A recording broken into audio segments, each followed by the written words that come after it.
This is a download from Rutland Radio. Hello, and thank you for downloading the Rutland Radio podcast from rutlandradio.co.uk. This is where you can hear the best bits from the last week. My name's Matt Cottam. I'm the reserve manager here at Rutland Water Nature Reserve. And you've been in the job for just about a year now. Just on a year, yes, coming up now. How does it feel actually to have inherited this big project, really, that was set up in the 70s by the man who handed it over to you?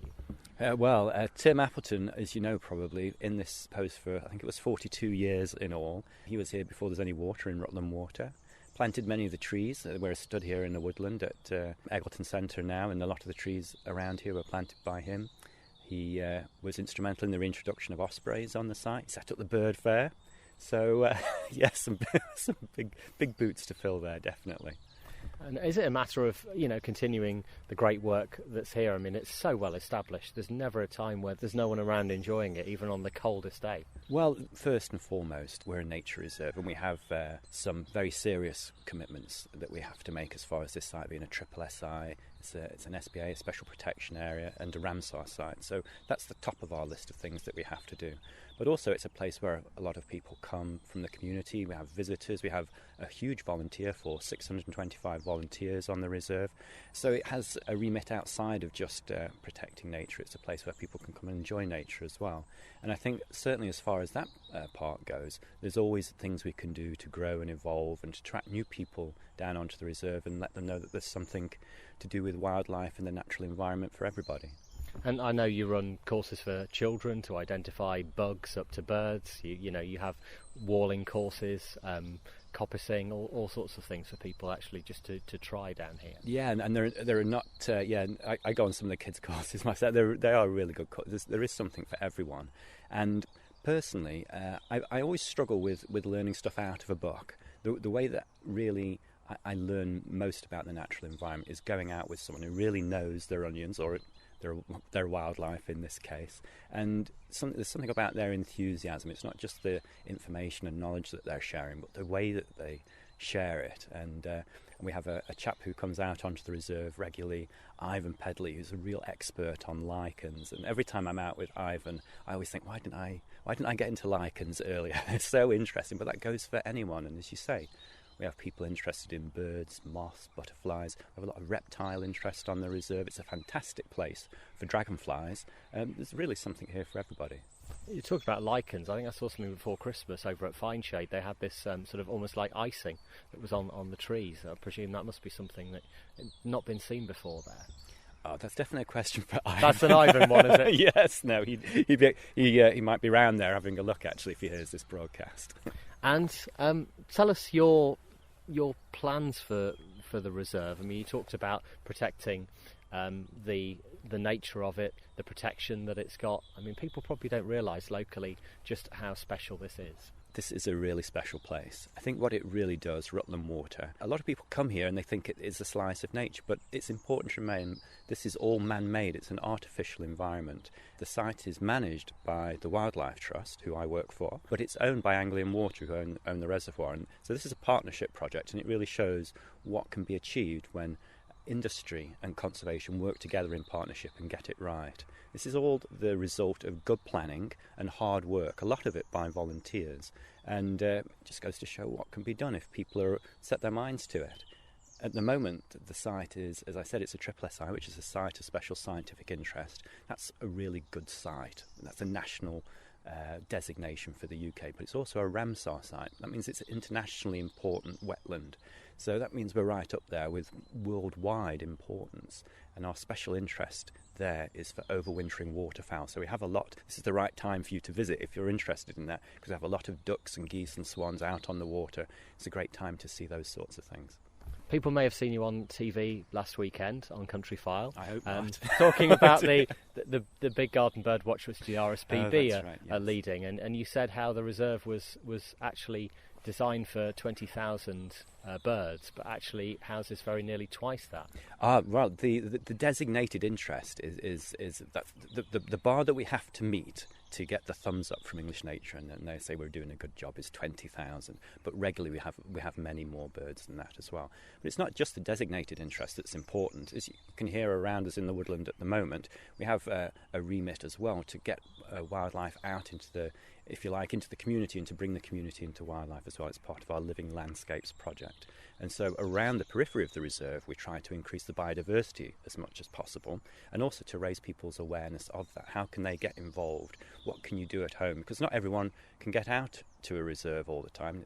Maybe not easy to access, maybe you're busy at work. But if you've got a back garden or a green space near you, or even if you've just got a window to look out of, whether it's at work or at home, you can get involved in bird watching, and the back garden bird watch is a great way to start. And that really is the kind of window on the way that the country works, isn't it? I know in Rutland, for instance, house sparrows were right at the top.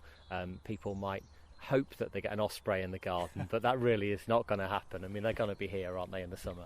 Yes, summer's the best time for ospreys. I know Tim Appleton got Corrie shearwater on his garden list last year, of course, so that takes some beating. Tim's always one step ahead. But then his garden just happens to be just adjacent to the reserve, which helps. Yes, he might skew the results of the back garden birdwatch a little bit there. But once you get to know what is in your garden, it's amazing actually what there is there, and it just takes a little bit of looking and a little bit of patience, and also a little bit of learning. And in connection with the back garden birdwatch, it might be something that people don't know where to get started, but if you go to the RSPB's website, they have a pack that you can download, some tick lists, some ID sheets, and it's a great way of getting started. And it can be a little bit overawing to begin with, but if you take your time, you don't have to worry about making a mistake in your own back garden. There's no one watching you. You can just get to grips with the whole thing yourself in your own time, and it's really it's a fantastic thing, and that's why so many people end up doing it. Tell us a little bit about your background and how you ended up here in the county. I've always been a traveller. Started off volunteering on a nature reserve. I came out of university and had a holiday down in Skomer Island for Dufford Wildlife Trust, and it was the best holiday I ever had. It was hard work for a couple of weeks down there, counting puffins and guillemots, but I just thought, this is what I really want to do for the rest of my life. It's such a wonderful thing to be out and about in nature. This is the sort of thing don't tell my boss, but I would pay to do this. To actually get a job in this area it's a dream come true for me.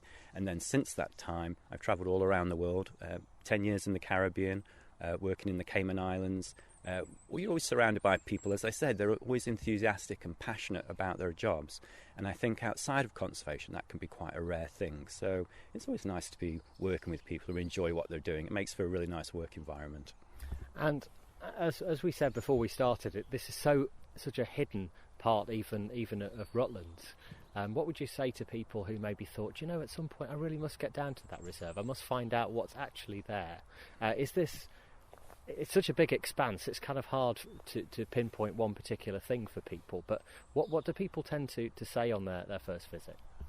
I think, people say all sorts of things. Mostly, wow, isn't this a beautiful place? And it is. I mean, to me, it is. It's just fantastically beautiful. The nature reserve itself is enormous, and you can walk around. We're about 8 miles from one end to the other. We have 30-odd hides dotted around the reserve. If you want to walk and feel a little bit like you're out in the countryside, a million miles from anywhere, you can do that on the reserve. You can really get lost, and not literally get lost. There's plenty of signage, but there's some benches to sit on if you need a rest as well. I think for me, it is a great introduction to the countryside. It's for people maybe who maybe haven't been to the countryside before. We get some people visiting from all over, and I think between the nature reserve here and also at the other sites around the reservoir, there's something for everybody. So whether you've got a family or whatever age you are, different abilities, it's an accessible place where you can enjoy the natural environment and get a bit of fresh air and maybe learn some new skills, like you said. Go on one of the courses if you want to do that. And the Leicestershire and Rutland Wildlife Trust, as you said, this is very much a partnership between the Trust and Anglian Water. Is this its primary site? This is certainly our largest site as far as the Wildlife Trust goes. This is our largest reserve in Leicestershire and Rutland, but we operate, I'm not sure how many reserves it is all in total. I think it's between 30 and 40 spread throughout Leicestershire. The way that the Wildlife Trust works is that it is a national body, but it's run on a local basis. So each county in the country will have a separate Wildlife Trust. So what that means is that we work very closely within a local area, within a local region. So it tends to be quite a community feel that the staff establish with the people that we work with, and that's the model that we have here. But yeah, definitely, I think Rutland Water is the biggest, and I have to say, I think it's the best, but then I'm biased. Matt, thanks very much for joining us on Rutland Radio. Good to meet you. I guess it won't be long until suddenly you have 8 or 9 marquees here and tens of thousands of visitors. I was about to say hundreds of thousands. That wouldn't quite work, would it? I hope not hundreds of thousands. I think last year we had about 25,000 people over longing. So obviously you're talking about the bird fair. Of course, yeah. So it has been referred to as the Bird Watchers Glastonbury, and it is very much like that. It's a fantastic place to come. I think that there is more to it than birds. Don't let the title put you off if you're a non-birder. If you are a birder, you'll know about Bird Fair, but there's a lot of stuff there, all about wildlife and nature. I was in a very interesting talk about spiders, so if you like spiders, come to Bird Fair. But you might necessarily see them crawling all over you. It's not like that. No, it's not like that. It's a very well run event, I can assure you. And one of the great things about it is the vast majority of the work there is done by volunteers. We have over 300 Bird Fair volunteers. We have over 600 volunteers on the reserve in total, and it's all through the efforts of people like that, passionate people who really think they're working for something bigger than themselves, that this sort of project comes off. Highlights from the past 7 days, the Rutland Radio Podcast. Hello, it's Rob. Hello, Rob, it's Julia. Oh, hello. This show tonight, 2.5 hours on primetime ITV, talking about walking and showing people these 100 best walks in the country. This must be, the first time this has ever happened. It is. It's an absolute first, Rob, that we've got primetime television, as you say, 2.5 hours of the nation's favourite walk. And it's exciting because this Top 100 countdown has been chosen by the nation, by people. A survey was taken out last year. 8,000 people took part. And this is the definitive list of the Top 100. Now, you always fly the flag for our local area. We're not going to even speculate as to whether it's in there. But there are some great walks around our county, aren't there? There are some amazing walks around Rutland, and it's the area that I grew up into. Of course, I'm a big fan of Rutland, and I'm always the first person to say that it's one of these places that is very overlooked, I think, and underrated. Very gorgeous, very lovely walks, and my favourite Boxing Day walk is around Rutland Reservoir. It might seem a little bit obvious, but, it's a good one. It is very much a good one. In fact, I'm there most weeks. But talking about the nation's favourites, you've been absolutely everywhere promoting this over the last few days. Saw you on the One Show. You've been in the papers at the weekend talking about it. There's no one really that wouldn't have actually known this is on. Well, I hope so. I mean, that's the idea. Is that when you go onto these press tours, is to try and get the message out there as much as possible, and that's absolutely what we've been trying to do with the walks. And the other exciting thing about the walks is that as they go out live tonight on ITV from 7:30, there'll also be a website that backs up all the information. The outdoor guide will be releasing all of the info about the walks as well. So if people and when people are inspired by what they see, they can get all the information on the outdoor guide as well. So just to summarise then, what is it that excites you about being outside and, feeling the air and showing the wide open space? I suppose that's part of it in itself. Oh, it is. I mean, just to be close to nature, there's something very humbling about being next to a big mountain or a lovely tree. It reminds you of who you are and where you've come from. There are also mental health benefits to being outside. I meet lots of healthcare professionals who say if they could prescribe a 30-minute walk 3 times a week for people to deal with all sorts of ailments, including mental issues, then that's exactly what they would do. I don't think you can overestimate the power of the great outdoors. And we'll see it all unfold on ITV tonight at 7:30. Julia Bradbury, thanks very much for joining us on Rutland Radio this morning. Rob, it's always a pleasure to talk to you, and hello to all the lovely rutters out there. Rutland Radio. I use it basically every day to get to work. Well, I actually use it quite a lot, but I only go up 2 stops on that. So you use it I more do as a go town in, service? yeah, I've really? been going into Leicester about once a week. I went yesterday, yeah.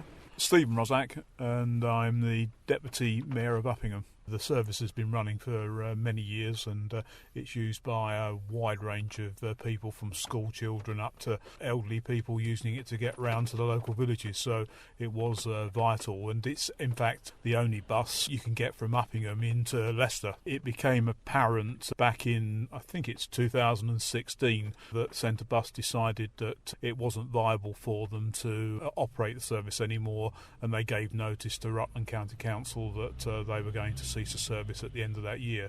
We decided with Rutland County Council ward members for Uppingham to organise, in effect, a parish forum with other parishes on the 747 route to formulate a group that we could start to talk to the two county councils and Centre Bus about their reasoning and what we could do to save it. There were a number of problems. It wasn't just a matter of funding. There was problems with the reliability of the service that came out as a big issue as well. It was quite regularly not turning up on time, or in some instances not turning up at all. We've actually cut 8 minutes off the service to give the bus operator more time to turn round by actually stopping the service and terminating it at the shopping centre in Leicester. When I was on the bus for a week back last year in June, the majority of people were getting off at the shopping centre anyway. What sort of money are we talking about, actually, that the councils together are able to actually offer up? I think it came out to be something like £40,000 to basically subsidise the service for this year. There hadn't been a price rise on the service for over 18 months. But that price increase, if we can keep the volume of passengers up as high as it is or better, should have a situation where we don't need a subsidy next year for the bus, that the fares themselves will pay for the service. Rutland Radio's best bits on the podcast. I'm Jimmy, and this month I've been walking every day as part of Red January, which is a campaign to raise both awareness of mental health issues and to raise funds for Mind to the mental health charity. I set myself the target of 100 miles for the month, and as it stands today, I've covered 112 miles. I was attacked when I was 17, back in 2000, and as a result I suffer with post-traumatic stress disorder. So I struggle sometimes to get out. I get quite anxious, I'm agoraphobic. So there's a couple of reasons I signed up for Red January. First of all is to give myself a purpose and a reason to go out every day and sort of hold myself accountable. And also, as you say, to raise money for Mind. They do fantastic work. They have an info line and a support line so people can phone up if they need advice or help with anything. You did actually walk across Spain, didn't you, in 2012? That's right, yeah, that's how I discovered that I enjoyed walking. A couple of things happened in 2012. I lost my job and there was a few other things going on, so I decided it would be a good idea to go and do something a bit different and try and face my obstacles, if you like, head on, my anxiety and depression. So I went and walked across Spain, as you say. So you completed that long walk back in Spain, but what happened between then and now? Well, when I got back from Spain after that walk, my intention was to go to work, save some money, and then go off and do another big trek. But unfortunately, not long after coming home, I was diagnosed with cancer. So I underwent surgery to remove the tumour, had a shot of chemotherapy, and the surgery left me with quite bad nerve damage. So I've been unable to work for the last 4 years and sort of shut myself away without realising I was making my anxiety and depression become worse by shutting myself indoors, you know. So now my body is strong enough to get out. That's what I'm doing. I'm pushing myself to make sure I get out every day and feel good. So how are you feeling, having actually been through all this trauma in your head, really? I mean, where are you now?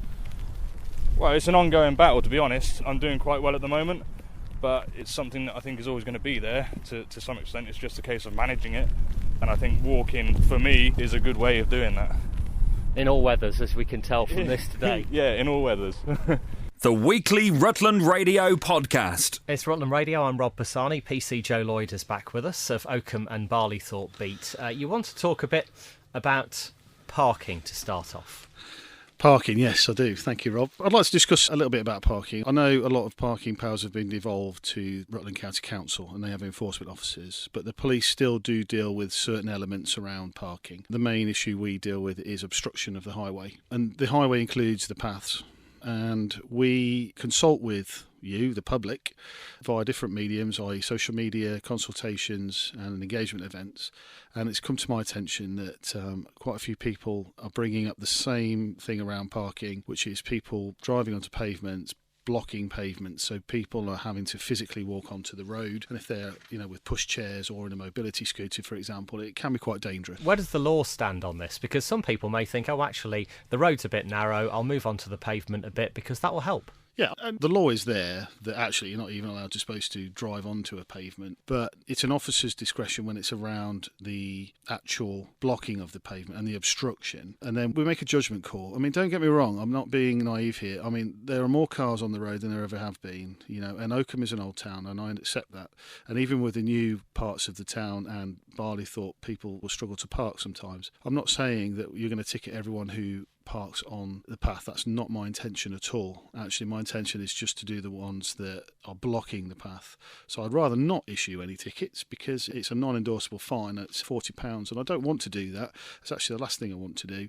I'd rather people just park sensibly, and if there's an opportunity to move somewhere else, rather than block that specific part of the road and forcing people out onto the road, which at the end of the day is dangerous, and we don't want people to be put in danger. And is there a problem with people, say, parking so close to each other that the emergency vehicles can't get down some of the streets? Yeah, that has been highlighted to us in the past. And actually, I use the litmus test of a fire engine. So Leicestershire Fire Service here in Oakham, they've been great. If we've ever asked them, they will go and test roads that we've identified that have been brought to our attention. So yeah, absolutely. It's just thinking. I know it's difficult to park, and it's quite an emotive subject. It's actually me pleading with people to just think about where they're parking, not blocking people's driveways, not double parking, because it's really important that certainly emergency services vehicles, but everybody has the right to be able to travel down the road, safely. And just a week away now from Safer Internet Day, well, less than that actually, but there is an event a week away. Yeah, there is. Rutland County Council have an organised event which we will be attending. It's at the museum, and they've got some guest speakers in as well. And interestingly, a colleague of mine called me the other day, and he's not in this area. He's a detective, and he's actually going to go because he was unaware of what his daughters were online doing. So he's actually seen it through, our social media sites and contacted me, and he's going to attend. So it's a really good event, and that's going on, I think, all afternoon and into the evening. So Rutland police officers will be there as well. So although it's not from you, it's something that you do, like anyone, have concerns over and keeping children and young people safe online. Oh, absolutely. I've got children myself, and it's a challenge, especially with teenagers, boys and girls, very secretive around their internet access. But as a parent, and I include myself in this completely, it's our responsibility to ensure they're safe online. So having that grown-up discussion with them about the online dangers, absolutely. I know the schools are really good within Rutland, certainly Caston, Uppingham, Oakham and Catmos College, really good around delivering information to the students. But as parents, we have that responsibility as well to just engage with our kids and just have that sort of adult chat about the safety, online safety, really important. What they're looking at, how they're looking at it, and making sure that whether they show it to you or not, they get how uncertain the world on the internet it is, I suppose. Absolutely, and I do talks around the schools in Oakham. I've done some recently, and sort of my mantra has been, it's certainly around sharing things and stuff. I use that sort of litmus test of, would your gran think it would be all right, or your grandma, however you name your nana, and if you think no, or maybe PC Lloyd wouldn't necessarily like it, maybe don't send it, because that digital footprint is out there for good, and you can't just retract it. So absolutely, basically stay safe online, and as a parent, don't be afraid to ask your kids what they're looking at and what they're doing. You don't have to be confrontational. It's just about asking, and actually maybe they'll share.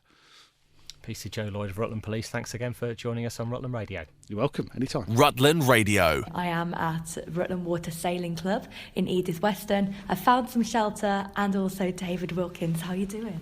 Very well, thank you. Yes, we're all set to go. We've got a good turnout. Probably we'll have up to 150 boats this weekend. The weather's not been as kind as it might have been, which might have kept a few boats away. We've had up to 200 boats. And there are people from all over the country, Cornwall, Scotland, everywhere, and they're some of the best sailors in the country. So it's the John Merrick's Tiger Trophy today? Yes, This event's been going for nearly 25 years, and it was renamed John Merrick's Tiger Trophy when John, who was a member of this club and was killed in a car accident after he got a silver medal in 96, and a trust was set up in his name. So this is actually a charity event that people come to, so all the entry for the event go to the charity. The charity is about trying to give young people who would never have a chance of sailing a chance to try it, so taster days, that sort of thing. And also they have a scheme now where somebody has been talent spotted from that group. They'll give them support towards getting a boat. So that's what the charity does. Over the years, we've raised around 100,000 through this event towards the charity. So can you just explain to us how a regatta actually works? Well, this particular one has its own particular way that we've run it. So it's a 2-day event. So on the first day we have 3 races, which are just what we call fleet races. So they go around a fixed course, and it's all done on handicaps. Then tomorrow there's what we call a pursuit race. Now, a pursuit race is different because there's a handicapping system that adjusts for that difference in speed of the boats. It's a very different sort of race, but it's a fun race really because, as I say, you stagger the start and the fast boats have to catch up the slower boats. If people want to come along then, can they come along and watch today?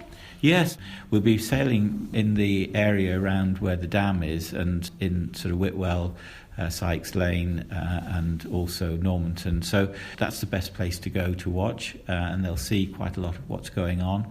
For the pursuit race, there's also quite a bit going on around the club area, so they could come around the club area and even come into the club. They'd be very welcome. Highlights from the past 7 days, the Rutland Radio Podcast. My full name is Sally Redmond-Davies and I'm Sustainable Transport Officer at Rutland County Council. Right, today I am promoting that Rutland County Council can promote free cycling courses for adults.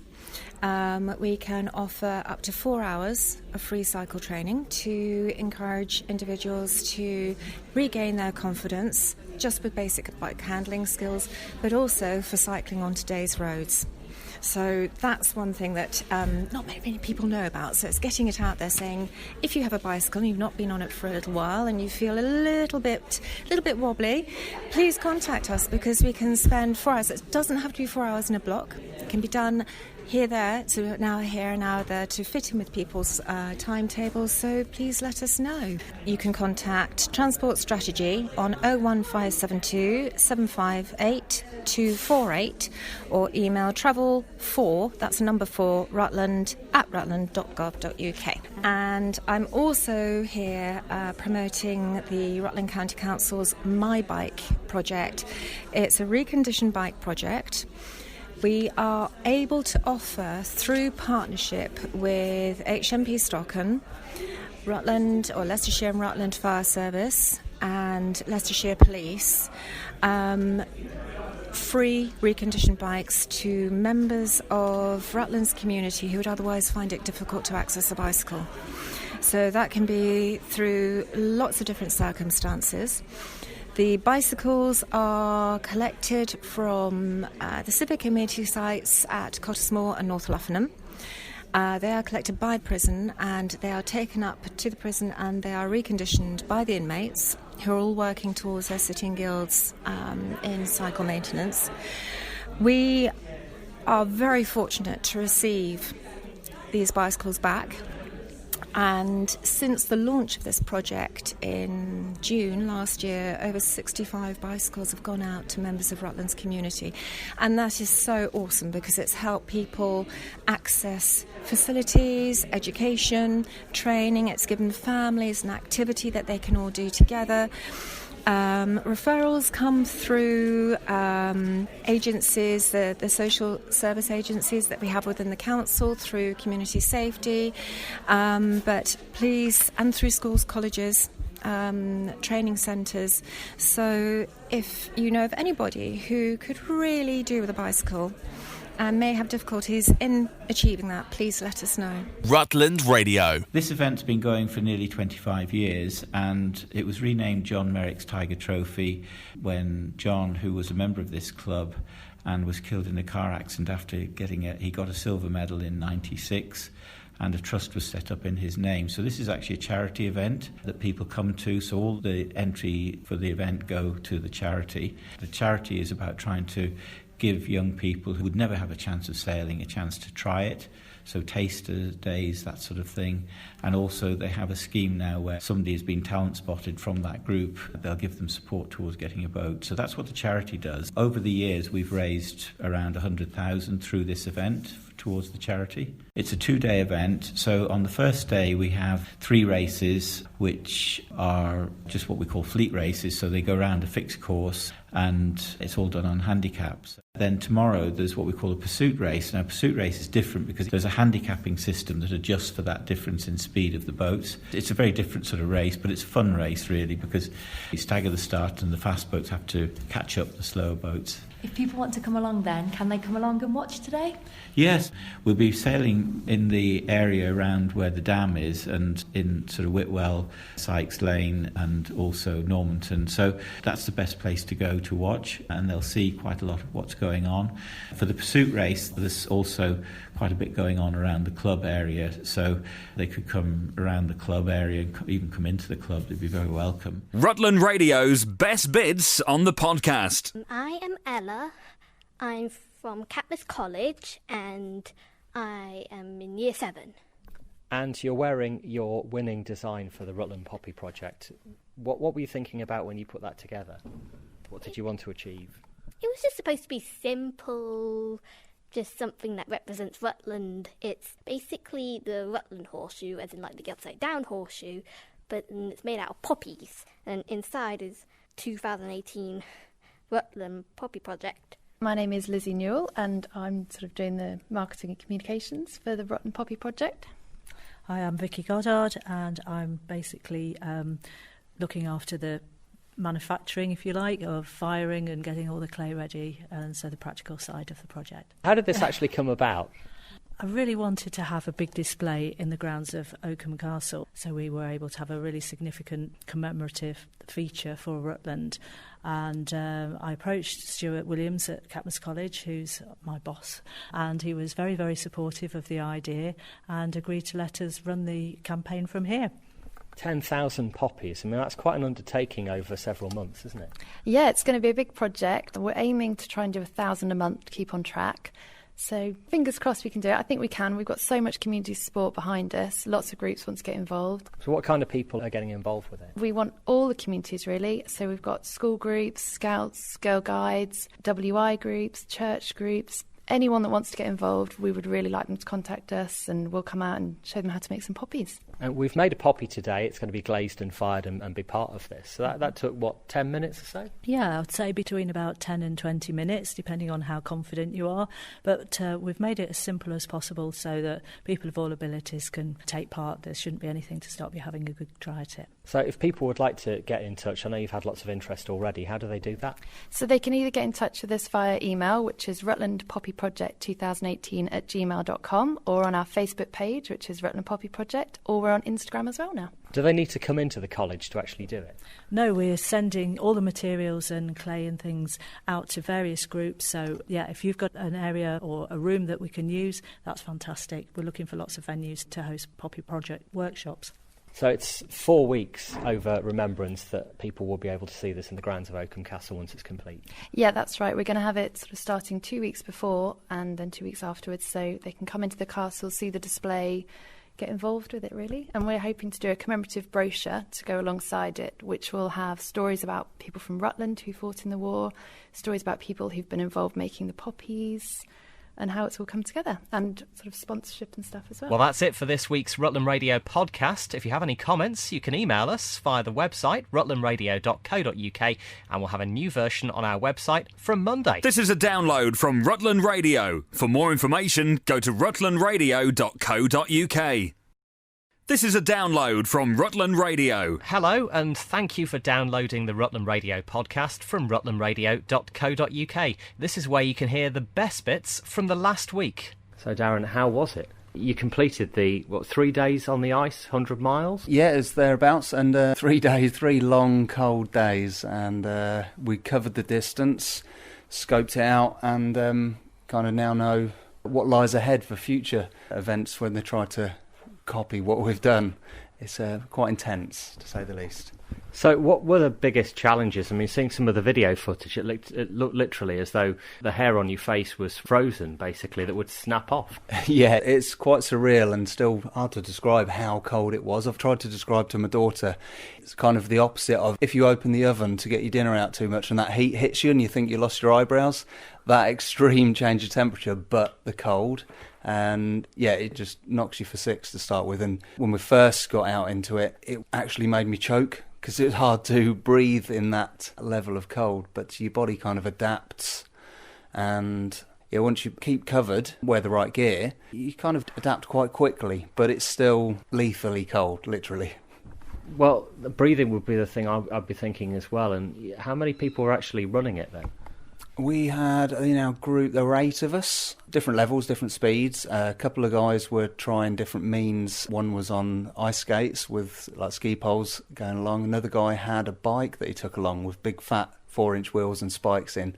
He was having a lovely time in that, but still keeping completely covered, because if on a bike, it looked so surreal turning around seeing this guy on a bright orange bike on this massive lake, like 80 miles long, and mountains in the background. But that's the nature of the event that they're trying to create, that we've done the expedition for, is that people could turn up and try it by different means. So these are the people who put the rat race together from Stamford, who do the event at Burley, and they're doing this Outer Mongolian Ice Challenge as something you can buy as an experience to try.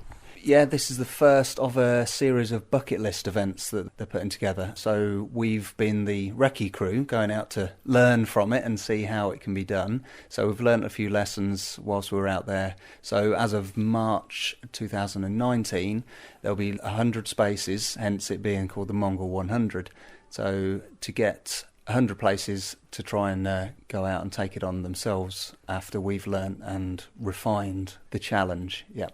And you've been doing it for Stamford's Anna's Hope as well, and people pledging money to encourage you to keep going, I guess, in those conditions.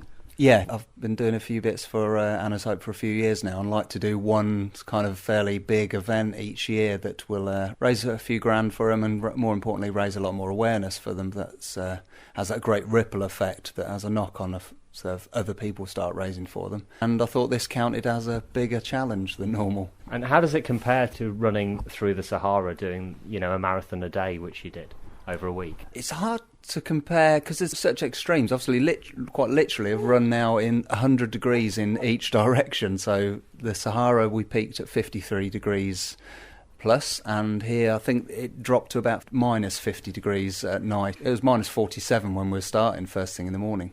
So it's hard to compare the two, but both you just have to adapt, and certainly clothing is crucial, getting that right. Still food and hydration to keep going. Yeah, very different, but both very, very challenging. Highlights from the past 7 days, the Rutland Radio Podcast. First off, if you can give me your first names. What's your name? Molly. Alexander. Ollie. Hugo. Tell us the kind of things that you use the internet for and how you get on it. I use it for looking at pictures and stuff. I go on laptops to use my maths because you need to learn maths and the teacher told us to. And you play games on computer. How do you do that? You say about Minecraft. Minecraft is not safe for multiplayer because if there's any strangers, they could just come at you and say, where do you live? They could be anything. They could be a cuddly bear, what was on the video, what we watched. They can even be baddies like Spider in a suit, and they could be actually one of the baddies in Minecraft. Yeah. So you don't want to press on chat on Minecraft really a lot. They say that they're friendly, but they're not actually, because they're tricking you. And normally, if you go and look at some pictures and it comes up with these really weird ones, you should ask an adult straight away, because you probably don't know what to do. And if you just press it, something probably scary will come up. Yes, and on Roblox, because on Roblox there's lots of bad people. They could be robbers and they could say, how old are you and which school do you go to? and then they might come and rob you. And like if someone takes a picture of a light and they send it to another person and that person tells it to all the class and then people tell it to all the people in the village, then he'll be really sad and they'll be laughing at him. Rutland Radio. I'm Catherine Vernon and I'm Mrs. Rutland Galaxy. I'm here today to talk all things pageant land and my journey of representing Rutland in the biggest pageant in the UK for married women, which hopefully, if I win, will lead to the 6th biggest pageant in the world for married women. So it's very exciting. First of all, can you tell me a little bit about the pageant, please? Yes, Galaxy. It's an international pageant, but we're obviously the United Kingdom with sort of the heat. It's an all-inclusive system. There's no right way to look, there's no right way to be, and it's one of the very few that accepts single mums. So it's not your stereotypical type of pageant? No. Pageants are so much more than they're made out to be, so much more. I'd have a great time if it was just looking pretty on a stage for one night a year, but, I've worked towards this title for, nearly 2 years, 18 months, and in that time I've raised £5,000 for charity. I have my own little system, and that raised over £10,000 for the brain tumour charity. There's so much more that goes into this one day. A few years ago, my husband and I, we went through a bit of a sticky patch. He was very poorly. He injured himself, and we ended up becoming reliant on the food bank. So I sort of thought, how can I pay back? Because I bang on non-stop about what I call the ripple effect.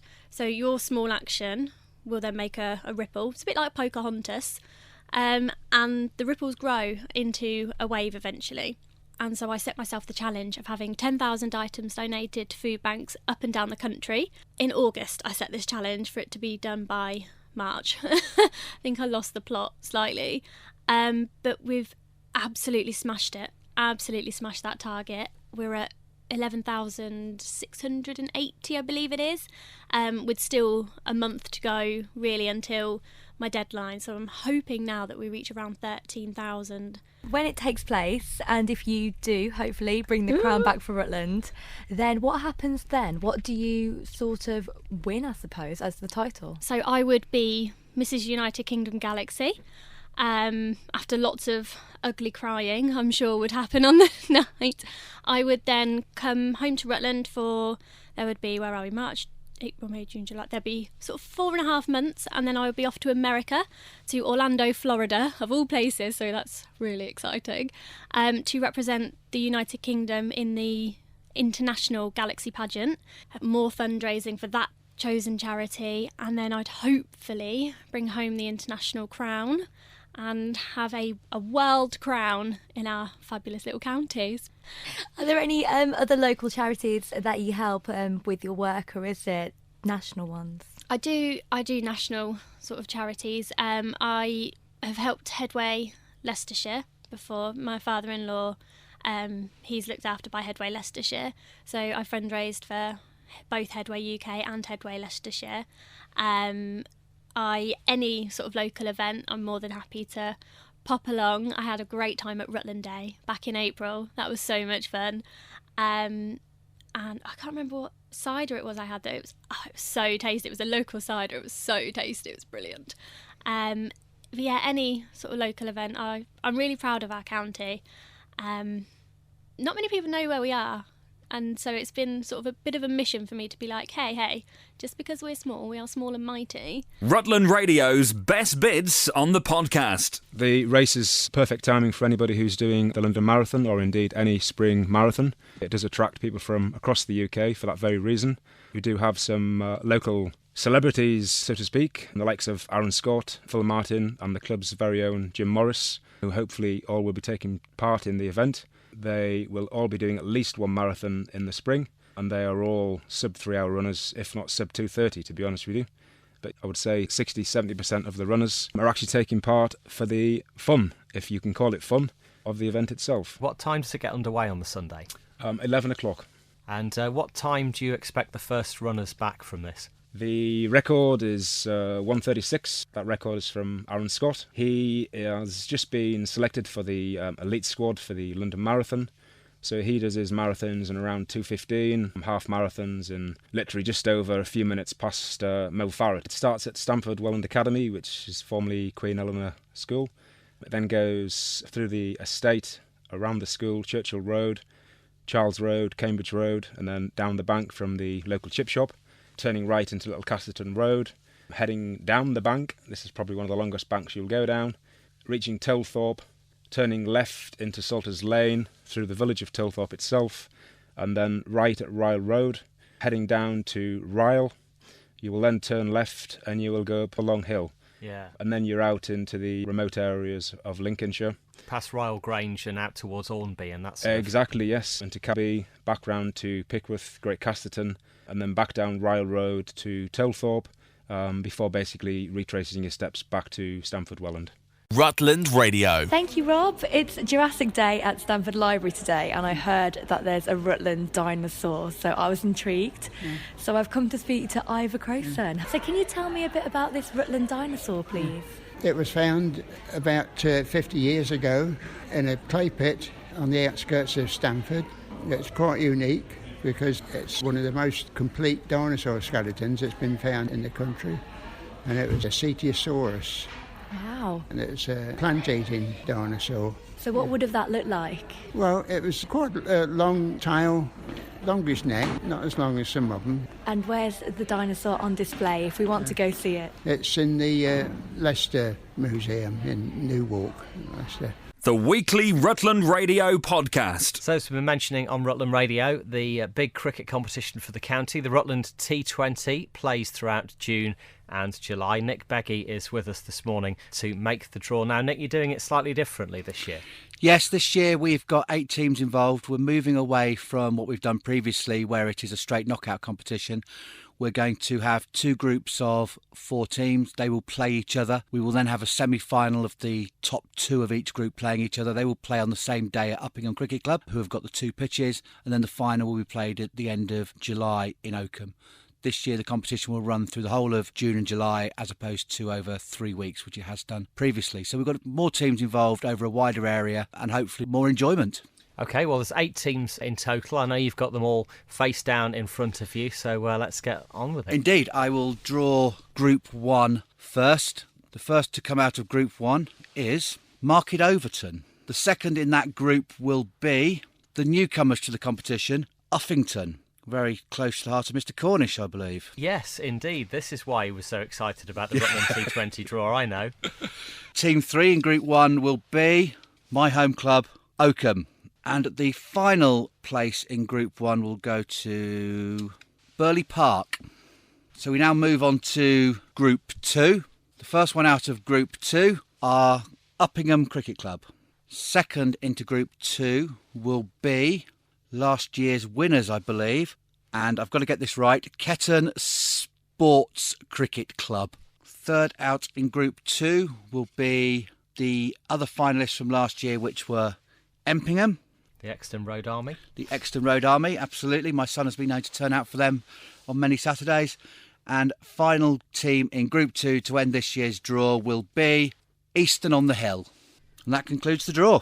So how many games will play per group then? You said the winners will then play in Oakham at the end of the competition. It's a round-robin competition. The matches will be drawn, so everyone will play each other either home or away. When they've played each other, the top 2 will then play each other in the semi-final. So the winner of Group 1 will play second place in Group 2. Winner of Group 2 will play the runners-up in Group 1.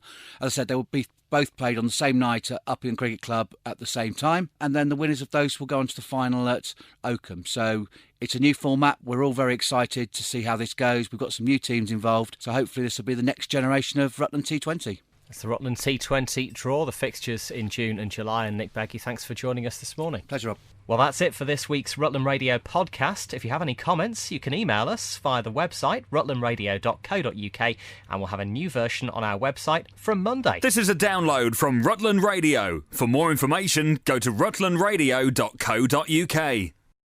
This is a download from Rutland Radio. Hello, and thank you for downloading the Rutland Radio podcast from rutlandradio.co.uk. This is where you can hear the best bits from the last week. Thank you, Steve. Well, it's a tough whole day for the Stamford Striders Valentine's 30k this year. I'm here with Aaron Scott, who was expected to win. You led the pack right the way through, would you say? Yeah, from the gun, I think. I tried to run it as a bit of a broken up session, so I ran the first 11k quite hard. Yeah, and gained quite a big lead. And then I tried to recover for a bit before my next effort, but it was just so windy, you couldn't really recover, and especially on the hills in the middle. Yeah, it's a good, tough effort anyway. You've made it into the elite athletes for the London Marathon this year. Is that the first time for you? Yeah, it is. Off the basis of last year's time, they said anyone under 2:18 gets on the elite start, which is just nice to be lined up alongside some top athletes, especially with it looking to be really quick this year with Mo and Kipchoge. It'll be nice to be amongst that, and I get to be in the hotel for 3 days, so yeah, really mix it with the big boys, which will be nice. And how many times have you done this before? You do hold the course record, don't you?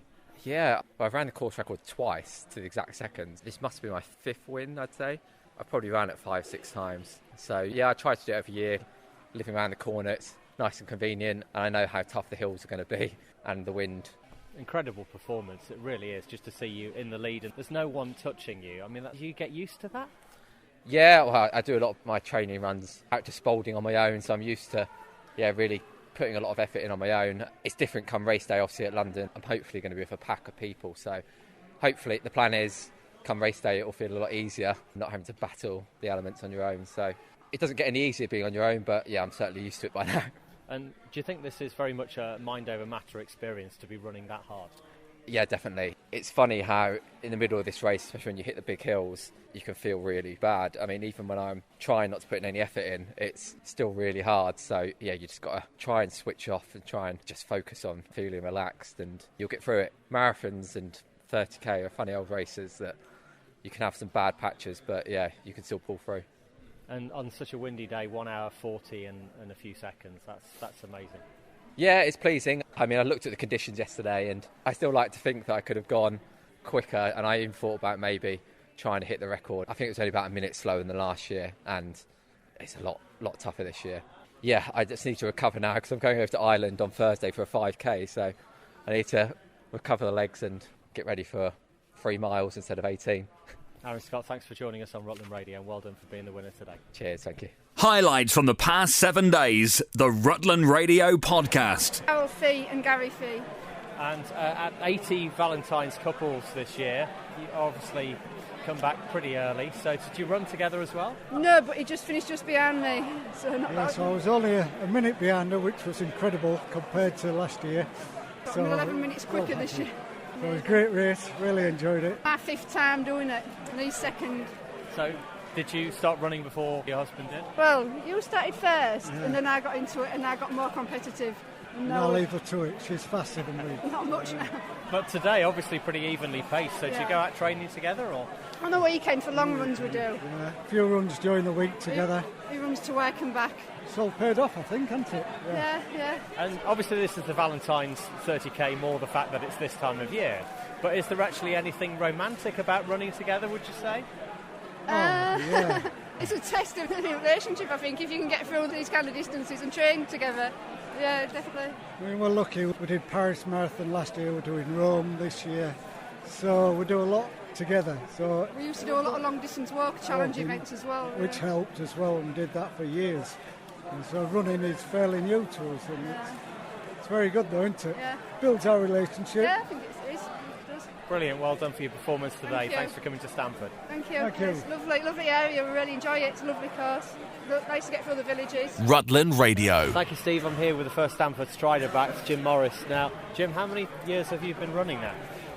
About 8 years.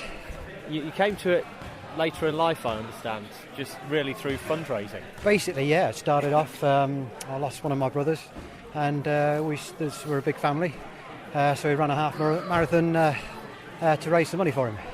And now there you are in the field, powering out. Yeah, well, that was really tough today, very, very tough. I raced a parkrun 5k yesterday, and I probably shouldn't have done.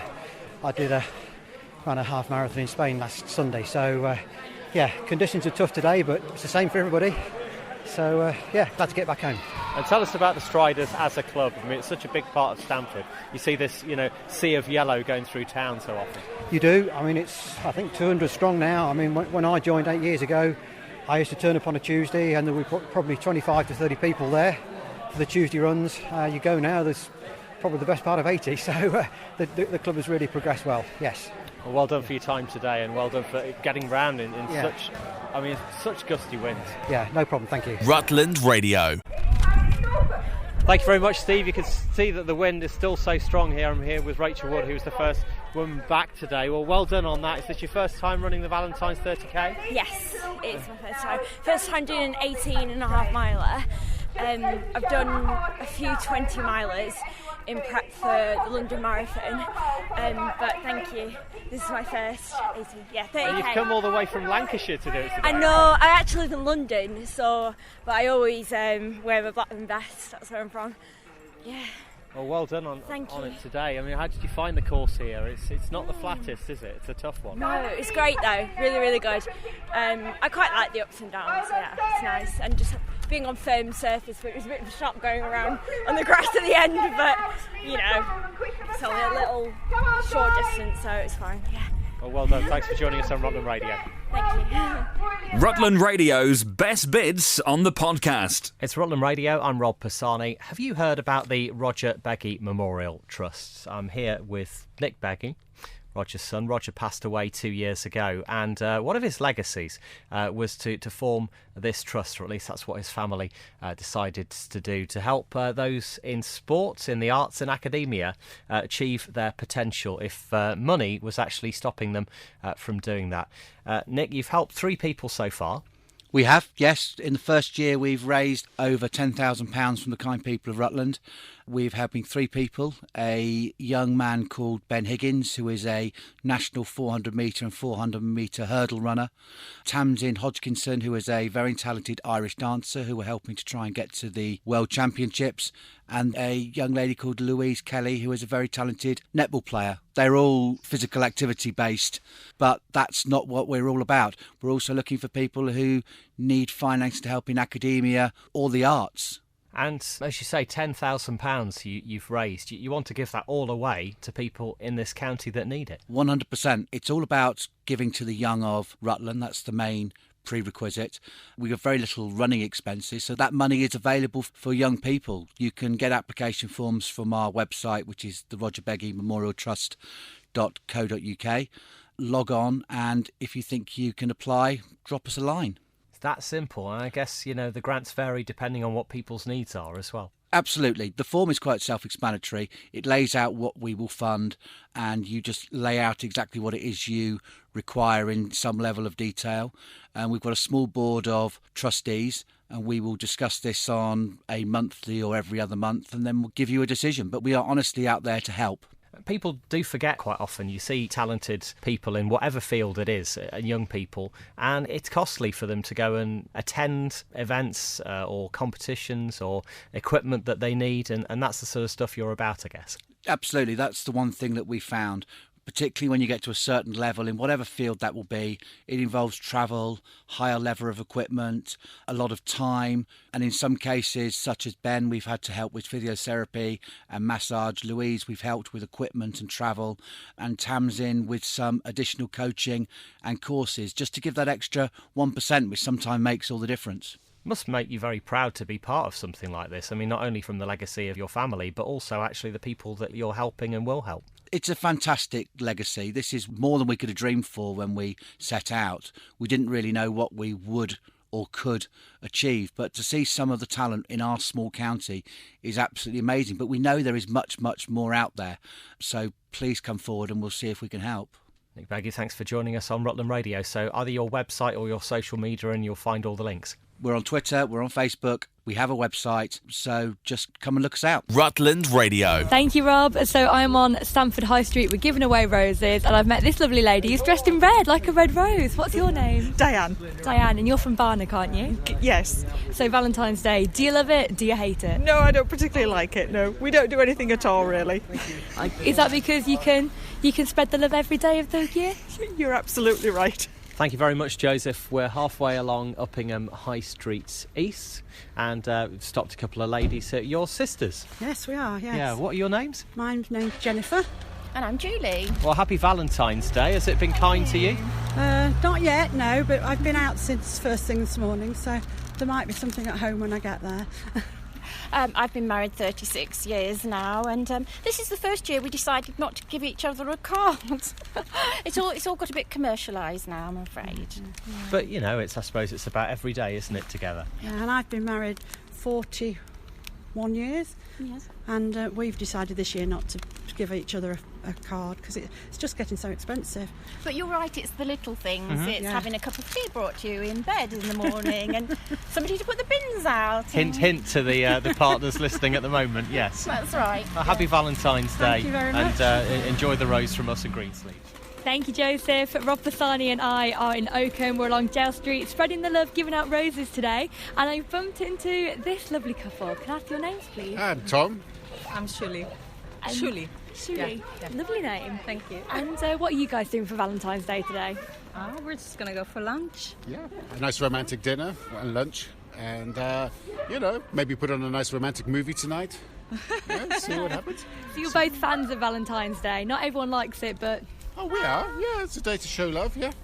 Show that we've been together 20 plus years, and you know what? We're better than we were when we met. So, yeah. Lovely. And have you had gifts from each other this year? No. Not yet, no. Still got the rest of the day. The weekly Rutland Radio podcast. So we're in Uppingham Marketplace with Tony, the olive man, who is a pancake man on Pancake Day. How are you, Tony? I'm very well, thank you. Very well indeed. And how long are you here till today? Well, we're here until about 5 o'clock, I reckon. 5, half 5, something like that. So if anyone wants a pancake, you're here in the marketplace. They can come along and get whatever they fancy. What's on your menu? There's loads. There's lemon and sugar, there's Nutella marshmallows, there's loads. Chocolate, Even savoury? Savoury, ham and cheese, yeah, tomatoes, onions. Loads. It's all here. Please come down. It's cold. Not that cold for you not to come down, though, but it's, a little chilly. So for people making their pancakes, if they want them a bit later on tonight, give me your tips on how to make the perfect pancake. Turn the fire up high, burn them, then run down here before 5:30. And then you'll get the perfect pancake. And I'll put the lemon and sugar on it for you. Do you have a special little recipe? I have a really secret recipe, and I will swap it to anybody that gives me the KFC recipe. That's the deal. And what's your favourite pancake? Your favourite topping? My favourite is a chocolate and banana with ice cream on the side. Gorgeous. Rutland Radio's best bits on the podcast. It's Rutland Radio. I'm Rob Pisani. Sue Renton joins me this morning from Round Rutland, which started as Rutland Community Spirit. I suppose you could know it as either, Sue, back in those days. Yes, really. We've been going about 10 years. We changed our name about 3 years ago, but the focus of what we've been doing hasn't changed at all. So, yeah. And here we are marking the end of an era. Yeah, absolutely. It's been a long journey and we've done some really great things, and it's sort of quite an emotional thing for all the team, I think. So 10 years of doing what you're doing. Describe broadly, those who have never used your services, what you've been doing. Basically, we've been providing a service of support, advice, guidance, information for people who don't really know where to go to and haven't got anybody to turn to. People could ring us and say, how do I get any benefits? How do I get support for people with visual impairments? And we do home visits. We actually go and check on people to see if they're okay and let them know what's available in the county, really. So it is really connecting those who otherwise may not see anyone and may not actually find the help they deserve. Yeah, absolutely. That was the core vision, I think, 10 years ago, was to find the people that would otherwise slip through the net of support and to try and find them out and see if we can help them. So tell us what's happening this afternoon at Victoria Hall. OK, we're delighted to welcome Sir Lawrence Howard, the Lord Lieutenant of Rutland. He's going to be coming along to speak to some of the visitors and guests. We've got over 20 support agencies there that are going to be telling people what they can access and the services that they can get in Rutland. We're providing free tea, free cake, and it should be a really good fun afternoon. So it's very much a send-off for Round Rutland, but there will all be this help still continuing. Yeah, ironically, what we've been trying to do over the 10 years is to tell people what is available in the county. So what we've done today is to try and pull those people into one venue so that as we go, people can see that we're not leaving them in the lurch. There's going to be other organisations there to sort of pick them up, really. So what can you tell us of why you've thought now is the time maybe to actually move on from that? There's a lot of funding changes going on over the years in the voluntary sector, and things are getting a lot tighter tighter in health and social care as well. We all know that finances are being squeezed very tightly. It's about funding, it's about the right time. There's a lot of support services in place now in Rutland. There's the Rutland Access Partnership that are just new to the game. They're offering all sorts of support things. So I think it's now time to bow out gracefully and hand over to those people that are sort of starting off, really. And you'd like people to come along and join you this afternoon at Victoria Hall? Yep, very definitely. 2:30 to 4:30. As I say, there are going to be 20 agencies there. There's lots and lots of people to talk to, lots of freebies, and the main thing, lots of tea and cake and chatter. So yes, do please come and say goodbye to us. See you later, Sue Renton. Thanks for joining us and all the help that ran Rutland and previously Rutland Community Spirit gave to the county. Thanks It's been very an much. amazing 10 years, hasn't it? Yeah, very much so. Rutland Radio's Best Bits on the podcast. It's Sam Howlett. I'm Director of Operations for the Rural Community Council. Tell us about your awards coming up that people in Rutland and Leicestershire could enter. Yeah, last year we relaunched the Rural Achievement Awards with a view to celebrating the success and hard work of rural communities across Leicestershire and Rutland. The awards we've always ran, but we made a decision to make them a bit more high profile and try and create a real spectacle to celebrate the work and voluntary commitment of people across the two counties. It is incredible, isn't it, actually? And I suppose the RCC gets involved in so many different projects. Yeah, I mean, we see projects across a huge range of different topics, but also geographic areas. So our work involves neighbourhood planning, so communities creating their own planning documents for their area, right through to good neighbour schemes and the work we're doing at the moment here in Rutland in terms of working with vulnerable people to improve their health and well-being. So if someone knows someone who would be up for, or possibly up for one of these awards, they can nominate online. Is that how it will work? That's right. We're launching the nominations from next week, so from the 19th of February. You go online to www.ruralcc.org.uk/awards and you can nominate there across 7 categories. So we've got Best Community Building, Best Community Library, the Rural Engagement Award, the Rural Service Award, the Rural Business Award and Unsung Hero. And basically we're looking for projects, businesses or volunteers that have gone that extra mile within their community to kind of improve the area or contribute back to the area that they live or work. Rutland Radio. So yes, the news is out of your successor, Sir Lawrence. Sarah Finesse, I mean, a name obviously that people know, a very different role that she has had before. Yes, that's right. I mean, she's been the High Sheriff, I think, 2 years ago now, and made a very, very good job of that, made a huge impact on Rutland, and I'm sure will be a very good Lord Lieutenant. She's a lovely lady, a delightful lady, full of energy, full of good ideas, very, very steady. She loves Rutland, that's absolutely clear, which I think is probably the most vital thing to be the Lord Lieutenant of Rutland.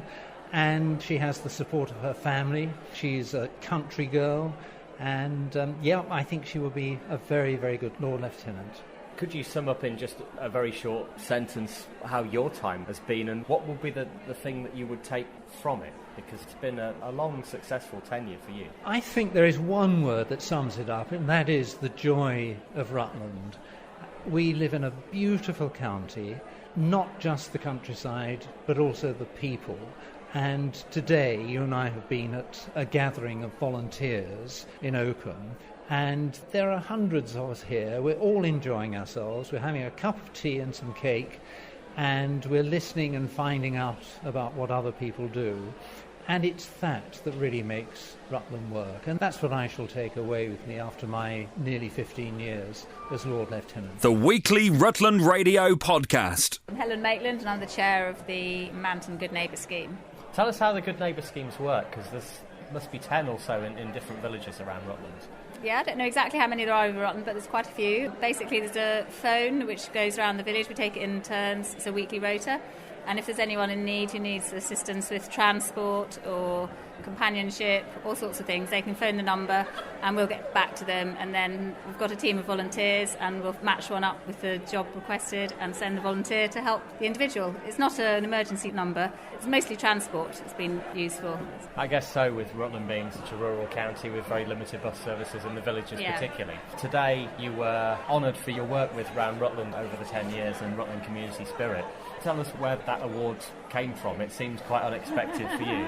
Yes, it was unexpected, but I suppose I've done various different roles for around Rutland over the years. The first role was helping a blind lady with all her paperwork and her accounts and things. And when Rutland Community Spirit stopped, I continued working with this lady, so I still see her now and do all sorts of other jobs for her. So I do that, and then I set up the Good Neighbour scheme, and I also run the Falls Clinic. That's when people who've attended the Falls programme in the hospital, they finish that, then they can come to our group and continue the exercises. And just looking at here, Victoria Hall, absolutely rammed with people from the villages, people who want to find out about the various things that are going on today. There's a real kind of undercurrent, isn't there, in Rutland, of people who help? Yes, there's a team of volunteers doing all sorts of different jobs. For example, every Good Neighbour scheme, it's got the team managing it, but then they have about 20 volunteers, so that's already quite a lot of people in the community involved in that side of it alone. And I know Age UK have hundreds of volunteers. So yes, I think looking at all the people here, each one has a team of volunteers. So yeah, there's a lot of work going on behind the scenes. So you're not certainly stopping what you're doing anytime soon? Well, we're lucky because Age UK have taken over the Falls programme, so I'm going to continue that, working in conjunction with them. And the Good Neighbour schemes will continue, yes. Helen Maitland, thanks for joining us on Rutland Radio today. Thank you. Rutland Radio. Hello. Hello, Diane. It's Rob from Rutland Radio. Oh, hello. Hello. We closed our Brits competition and we've made the draw already. Have you? Yeah, we have. Oh, Wednesday well the done. 21st, thank you. Wednesday the 21st of February, next week, down at the O2 Yeah. in London. 2 balcony seats, train travel there and back from Oakham or Stamford, hotel afterwards for 2 people. How would you like that prize? Oh, I'd love it because Ed Sheeran's on. Ed Sheeran is on, absolutely, and a whole host of other people. You've won Yes, our Brit Awards tickets. Have I? You have. Oh, my goodness. Oh, that's fantastic. Presumably you've seen the show on the TV before, Yes, I have, and I love it, but it's just so expensive to get there, isn't it? but all taken care of from us. I think you have to buy your own drinks, but apart from that, we're all sorted. Oh, good. All we ask is that we speak to you after 8:30 on the morning after, so you can give us your review of it up close. Oh, I don't mind. Neither will my husband. He'll love it. And what's his name? Philip. That is really lovely. I'm really pleased about that. Well, that's it for this week's Rutland Radio podcast. If you have any comments, you can email us via the website, rutlandradio.co.uk, and we'll have a new version on our website from Monday. This is a download from Rutland Radio. For more information, go to rutlandradio.co.uk.